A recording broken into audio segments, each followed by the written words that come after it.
প্রিয় দর্শক, আসসালামু আলাইকুম। হাসিনা আর যাই করুক, দেশের জন্য অনেক কাজ করেছে বলা পাবলিক গুলার জন্য একটা তথ্য জানিয়ে দিই, একটু ভালো করে শুনবেন। বাংলাদেশের বর্তমান ঋণ কত জানেন? 99.3 বিলিয়ন মার্কিন ডলার। আই রিপিট, 99.3 বিলিয়ন মার্কিন ডলার। আর গত বছরে পাচার হয়েছে কত জানেন?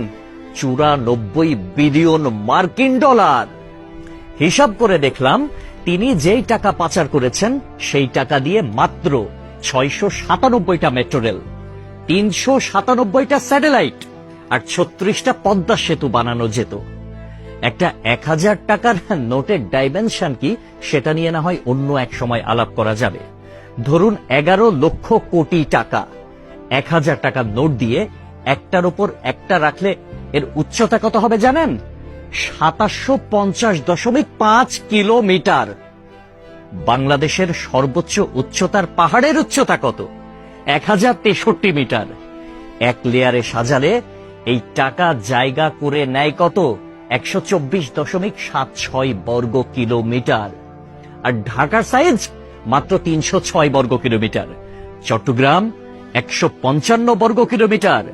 এই দুই বিভাগীয় শহর বাদে বাকি সব বিভাগীয় শহর এই টাকা দিয়ে ঢেকে দেয়া যাবে। পাশাপাশি যদি বসান তাহলে লেন্থ হবে কত জানেন? 1,7,8,2,3,4,9.6 কিলোমিটার। এক কথায় আমি সংখ্যাটা বলতে পারলাম না, আপনারা একটু ক্যালকুলেটরে হিসেব করে নেবেন, মানে ক্যালকুলেটরেও ধরবে বলে মনে হয় না।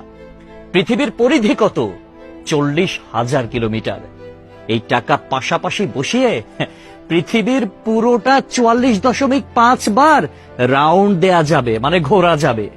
কেউ যদি হাসিনার উন্নতির হিসাব দিতে আসে, তাহলে তাকে হাতে কলমে এই হিসাবটা বুঝিয়ে দেওয়া আপনার, আমার, আমাদের সকলের দায়িত্ব। মেট্রো রেল বন্ধ হয়ে গিয়েছে দুর্বৃত্তের হামলায়। এটা ঠিক করতে 1 বছর সময় লেগে যেতে পারে, ন্যূনতম, মানে কমপক্ষে 1 বছর সময় লাগবে এটা বলা হয়েছিল। এটা ঠিক করতে বাজেট ধরা হয়েছিল 300 কোটি টাকা। অথচ 2টা স্টেশন বাদ দিয়ে খুব সহজেই মেট্রো রেল চালু করা যেত, কিন্তু সেটা করেন নাই তার সঙ্গপাঙ্গরা। কারণ খেতে হবে, বেগম পাড়ায় টাকা পাঠাতে হবে, বেগম পাড়ায় বেগমরা গিয়ে ফুলে ফেপে উঠবে, তারা আরামসে দাস দাসী নিয়ে দিন কাটাবে। এইটার জন্য এত টাকা বরাদ্দ করা হয়েছিল। কিন্তু শেখ হাসিনা পালিয়ে যাওয়ার পরে এখন আমরা জানতে পারছি মেট্রো রেল চালু হতে আর মাত্র কয়েকটা দিন বাকি। তাহলে বোঝেন ব্যাপারখানা।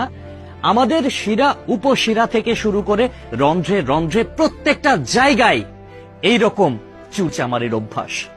মানে দেশে উন্নয়ন হবে, উন্নয়নের আগে কে কয় টাকা ভাগ করে খাবে, এইটাই হচ্ছে তাদের টেন্ডেন্সি, এইটাই হচ্ছে তাদের মানসিকতা। পদ্মা সেতু হয়েছে কত টাকায় আপনারা সবাই ভালো করে জানেন। মেট্রো রেল হয়েছে কত টাকায় আপনারা সবাই জানেন। এলিভেটেড এক্সপ্রেস ওয়ের হিসাবটাও একটু গুগল করলে জানতে পারবেন। অথচ অন্যান্য দেশে এটার অর্ধেকও খরচ হয় না। তাহলে বাকি টাকা কই যায়? এক কথায় উত্তর, বেগম পাড়ায়। তবে একটা বিষয় ভালো লেগেছে, শেখ হাসিনা পলায়ন করেছে, কিছু নেতাকর্মী তারা বাংলাদেশে আটকা পড়েছে, তাদের বেগমরা কিন্তু ঠিকই বেগম পাড়ায় এখন আছে, আর তারা এই আমাদের অজ পাড়া গায়েই রয়ে গেছে। একটা কথা সব সময় মনে রাখবেন, পাপ বাপকেও ছাড়ে না। প্রকৃতি ছাড় দেয় কিন্তু ছেড়ে দেয় না। সবকিছুর হিসাব পয় পয় করে দিতে হবে একদিন। সবাই ভালো থাকবেন। আসসালামু আলাইকুম।